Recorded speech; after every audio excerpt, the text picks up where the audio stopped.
Good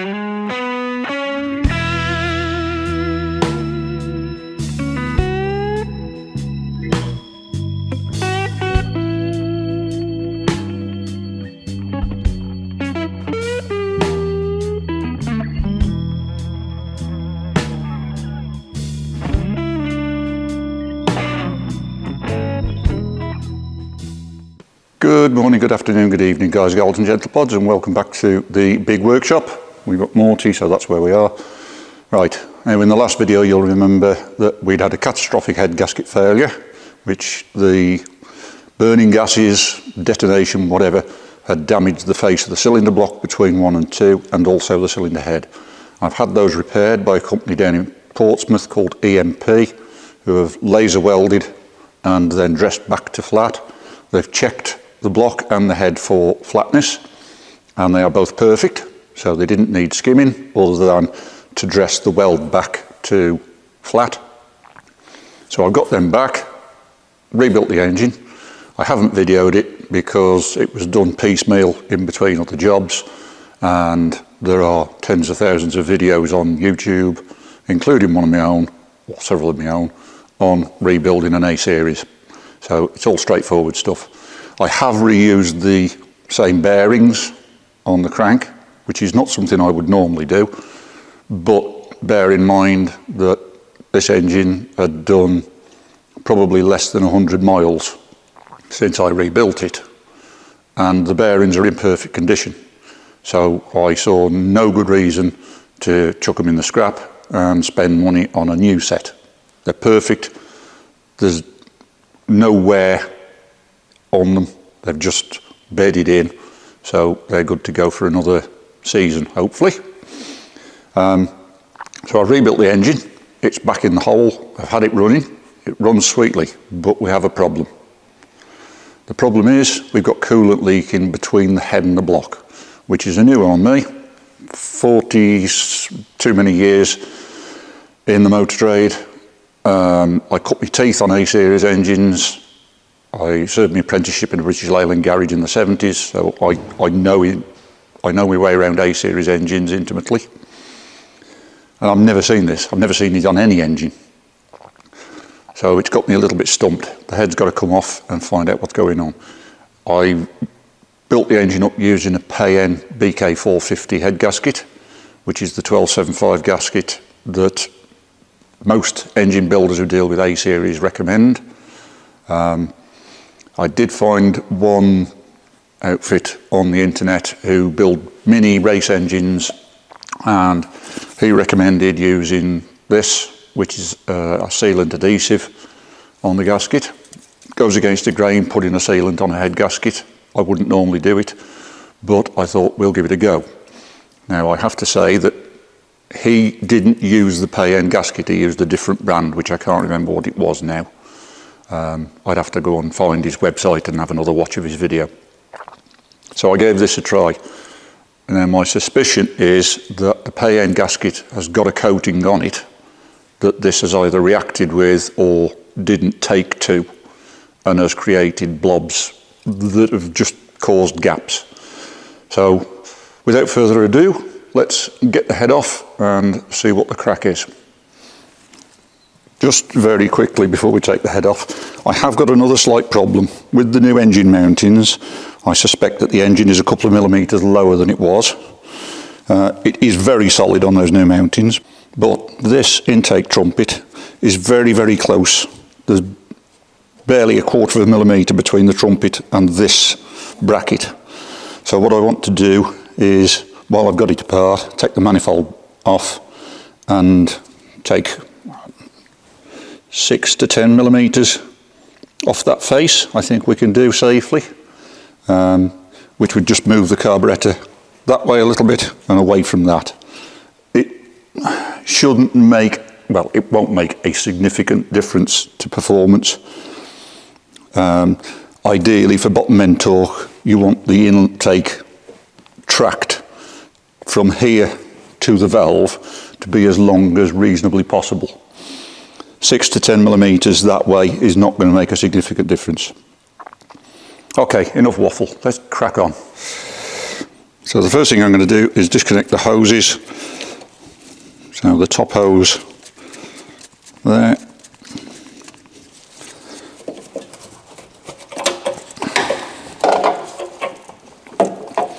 I've already drained the coolant, so we shouldn't have a problem. There will be little bits left in hoses like in there. That's that. Just need to disconnect the temperature sensor. I've got two temperature sensors on it. One there, which is for the original gauge, and this one, which runs to a separate gauge in the gauge pod on the top of the dash. Just because I wasn't convinced that the original gauge was giving me accurate readings, and this one's much better. So that's them disconnected. Took that out of the way. Plug leads off.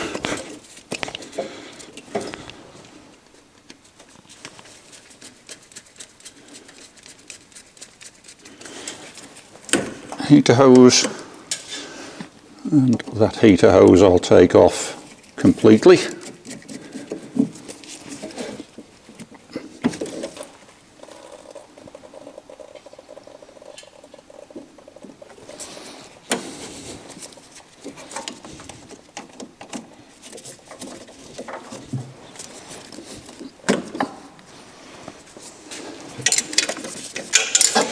That's just got a bracket on the exhaust manifold bolts, studs, just bracing it, so I can undo that.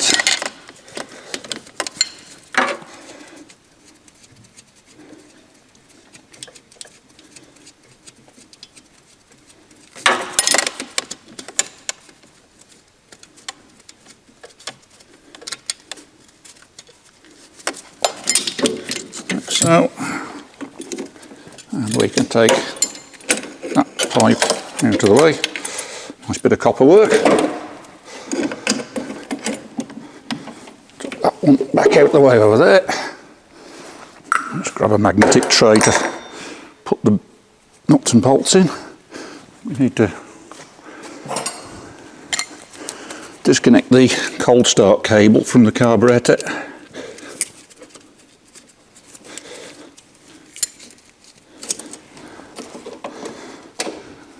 That off. Take that out so in case we lose it. And then we can undo the manifold to head fixings.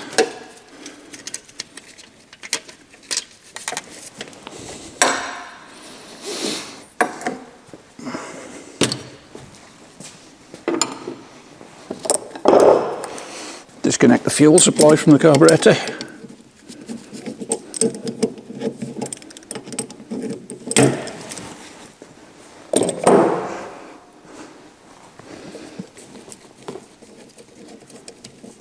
Mind not to lose the fibre gaskets.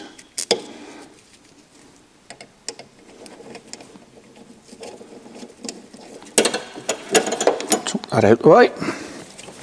We should be able to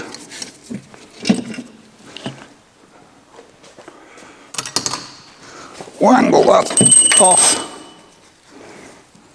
and that can go over there for the time being. That jingle noise was one of the locating rings for the manifold. One's come off, one's stuck. Not to worry. Right. Just the remaining two nuts.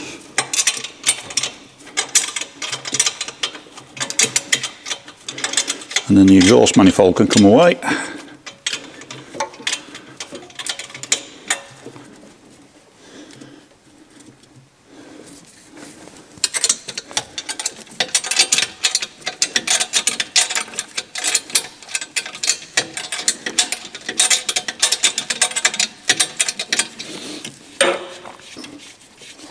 One thing I love about working on this car, it is so simple.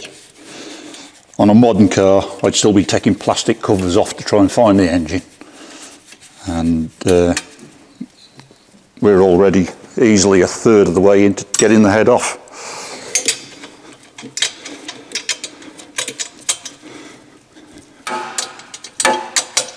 There's always one nut that wants to fight you all the way. That's it.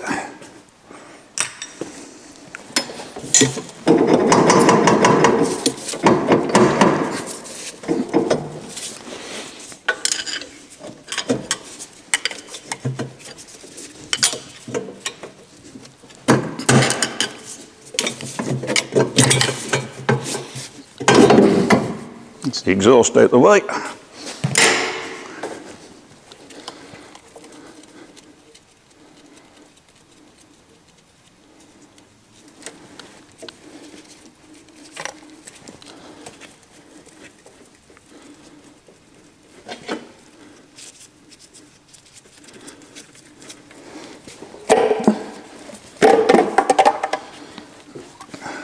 That's that off. Right, now if I slacken the head studs, nuts, before I take the rocker studs off, the spring pressure of the valves will help to lift the head and break the gasket seal.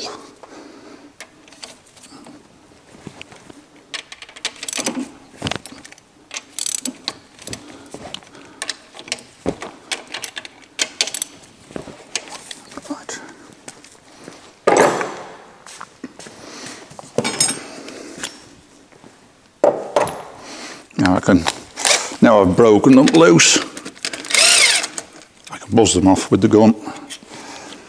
Get another magnetic tray for these.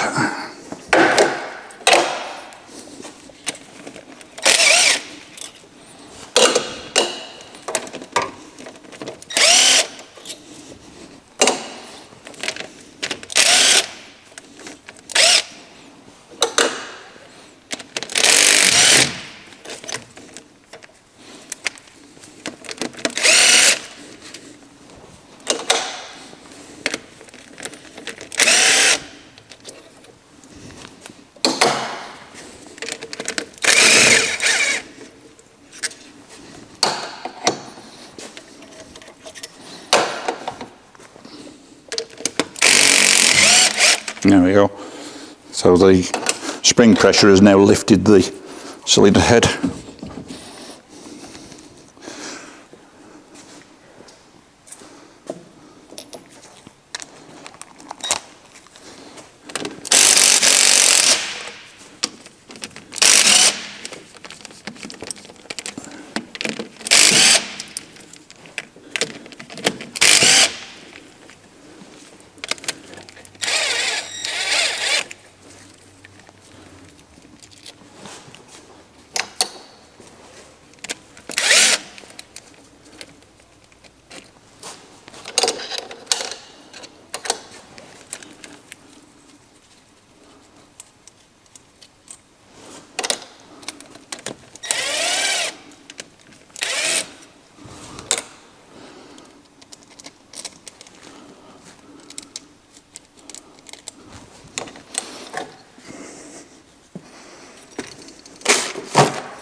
Right, lift the rocker shaft off.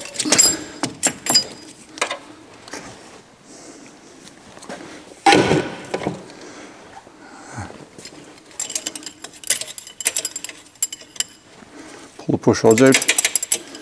When you do these, because the cam followers go in from the top on these engines, these earlier ones, it's a good idea to just jiggle the push rods up and down to separate them from the cam followers, because otherwise what can happen is if you just pull them straight out, it can lift the cam follower out of its hole off the cam, and then you've got to open up the side box to get it out. Right, that's ready to lift off. Right, let's have it off then.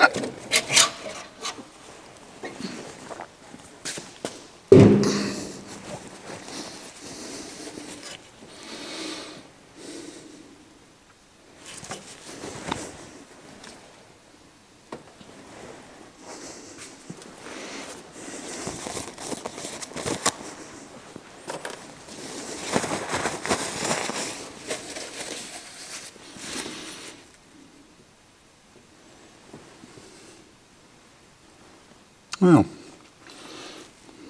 there's nothing obvious at this point.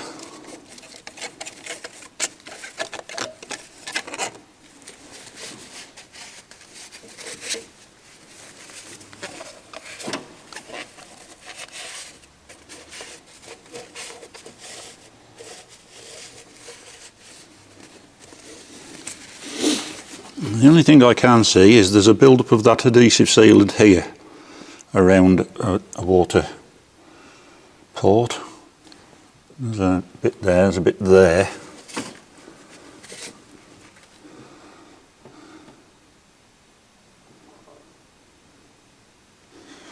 Can't for the life of me see anything else obvious.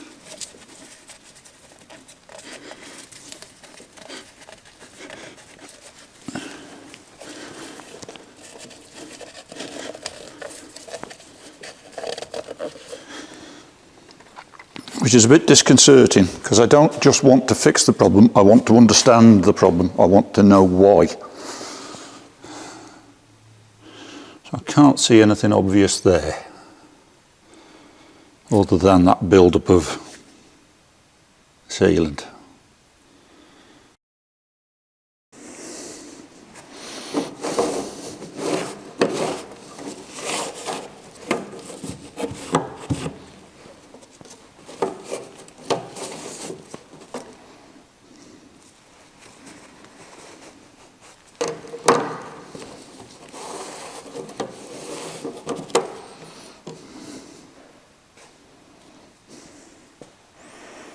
Can't really see anything on that.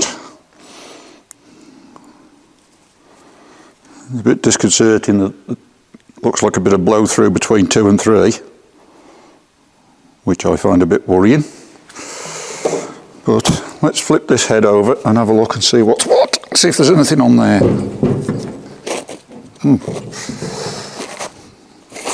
That sealant seems to be a real sticky stuff.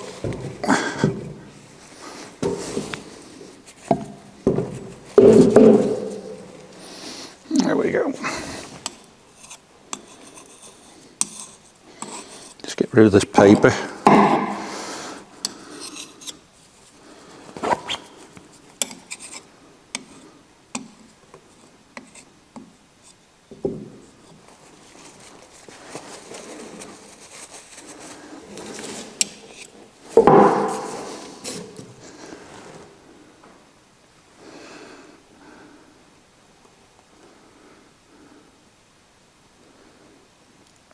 And I can't for the life of me see anything wrong. The only thing I can see is traces of that adhesive sealant.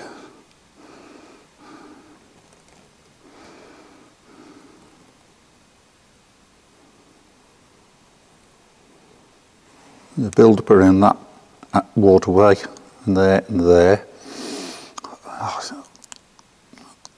I'm leaning towards that being the problem, since I've never experienced this before.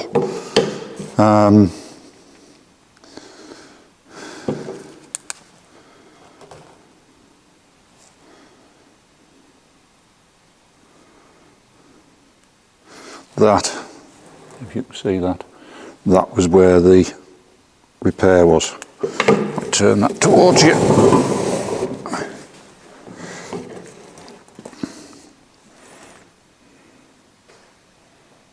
Not easy to see, but that's where the damage was. That's where it's been repaired. It's been built up with laser welding and then machined back and dressed back to flush to the cylinder head. So that's a nice job. He just dressed out where it was in the combustion chambers a little bit, so that's good.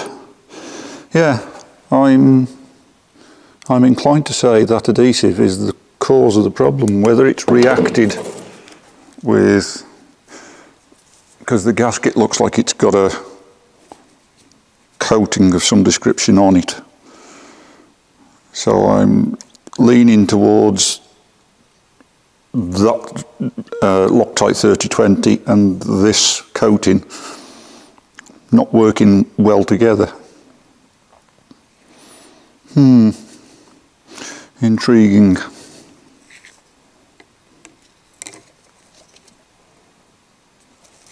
That's the right way around.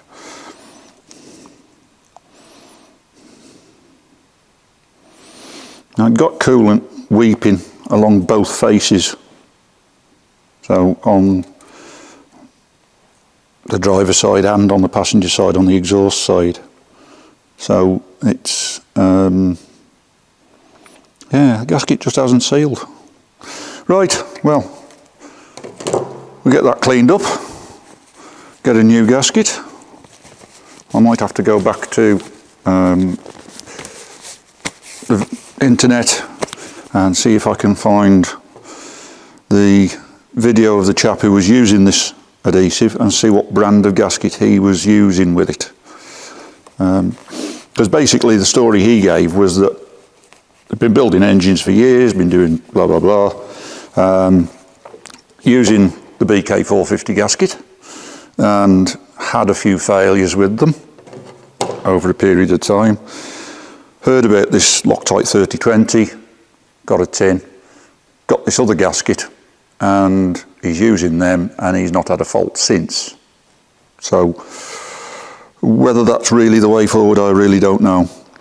I am a bit concerned about that apparent blow through between 2 and 3. It certainly looks like it's been blowing through a little bit. I'll have to give that a bit of closer inspection and see what's going on there. Anyway, I think that's about it for this one.